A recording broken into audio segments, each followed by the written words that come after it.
بسم اللہ الرحمن الرحیم۔ السلام علیکم ناظرین گرامی، آج کا ہمارا ٹاپک ہے ابن ثبات بغداد کے ایک مشہور و معروف چور کا۔ لیکن اس سے پہلے سب دوستوں سے ریکویسٹ ہے کہ پلیز ویڈیو کو اینڈ تک لازمی دیکھنا، اور اگر ویڈیو اچھی لگے تو پلیز ویڈیو کو لائک اور میرے چینل کو لازمی سبسکرائب کر دینا۔ تو چلتے ہیں آج کی ویڈیو کی جانب۔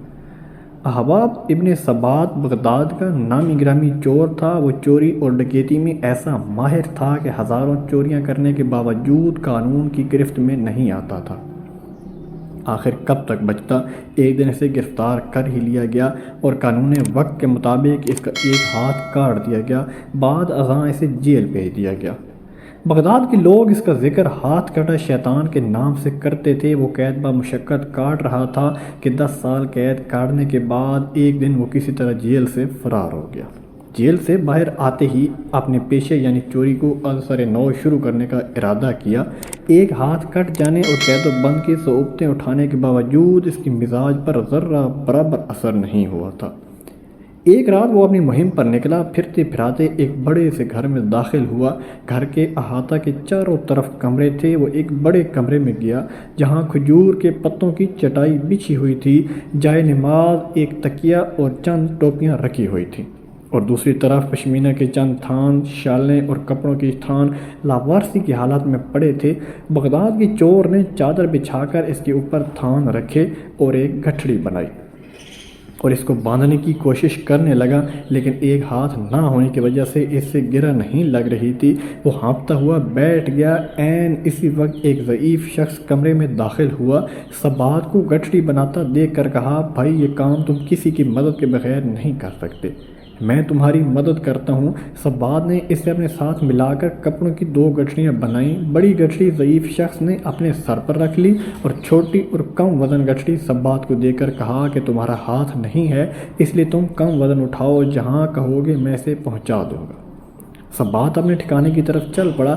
راستے میں ایک جگہ چڑھائی کی وجہ سے ضعیف شخص کو بڑی دقت پیش آئی، ٹھوکر لگی اور گٹھڑی سمیت نیچے گر گیا۔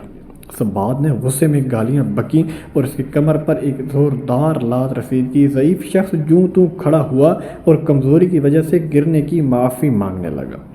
ابن ثبات نے طاقت کے ذیب میں دوبارہ بڑی گٹھڑی عمر رسیدہ شخص کے سر پر رکھ کر دوبارہ سفر شروع کیا۔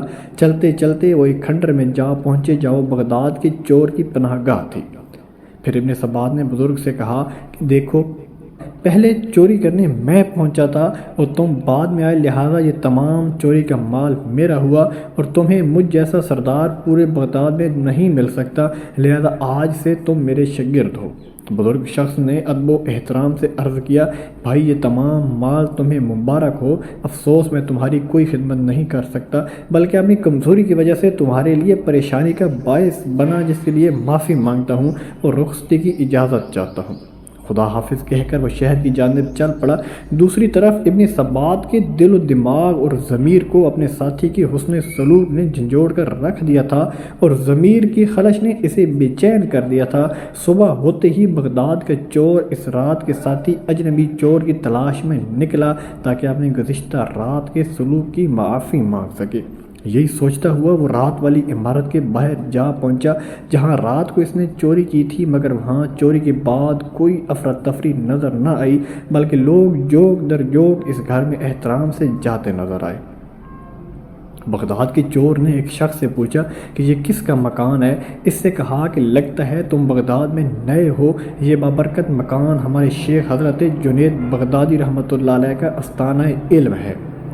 ابن ثبات نے نام تو سن رکھا تھا مگر دیدار کی سعادت سے اب تک محروم تھا۔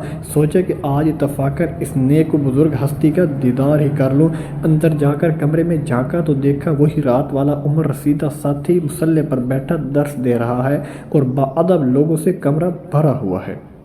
اتنے میں اذان ہوئی، سب نماز کے لیے مسجد جانے لگے۔ بغداد کا مشہور اور ظالم چور ابن ثبات بے سختہ روتے ہوئے آپ کے قدموں میں گر پڑا اور گزشتہ رات کی بد اخلاقیوں پر معافی کا طلبگار ہوا۔ شیخ جنید بغدادی نے اسے زمین سے اٹھا کر اپنے گلے سے لگا لیا اور مسکراتے ہوئے فرمایا، در توبہ ابھی بھی کھلا ہے۔ ابن ثبات کی دنیا ایک لمحے میں بدل چکی تھی۔ وہ شیخ کے حلقہ ارادت میں داخل ہو گیا اور وہ ہاتھ کٹا شیطان سابو بغداد کا شاطر چور شیخ جنید بغدادی کی زیر سایہ عبادت و ریاضت میں وہ نام لیا کہ اب اسے بغداد کے لوگ بغداد کے چور کے بجائے شیخ احمد ابن ثبات کے نام سے نہایت عزت و احترام سے جانتے تھے۔ اسی ابن ثبات کو ایک مرد خدا جنید بغدادی کے حسن و اخلاق و کردار نے چند لمحوں میں بھی خاصان خدا کی صف میں داخل کر دیا اور بغداد کے چور کو چند لمحوں میں سیدھی راہ پر لانے کی کرامت کا چرچا زبان زدے عام ہو گیا۔ احباب، میں امید کرتا ہوں کہ آج کی ویڈیو آپ کو اچھی لگی ہوگی۔ اگر ویڈیو پسند آئے تو پلیز میری ویڈیو کو لائک اور میرے چینل کو لازمی سبسکرائب کرنا اور بیل آئیکن کے بٹن پر کلک کر کے آل پر کلک کر دینا تاکہ ہر آنے والی نئی ویڈیو کا نوٹیفیکیشن آپ تک پہنچ سکے۔ ملتے ہیں انشاءاللہ نیکسٹ ویڈیو میں، تب تک محمد اسلام کو دیجیے اجازت۔ اللہ حافظ۔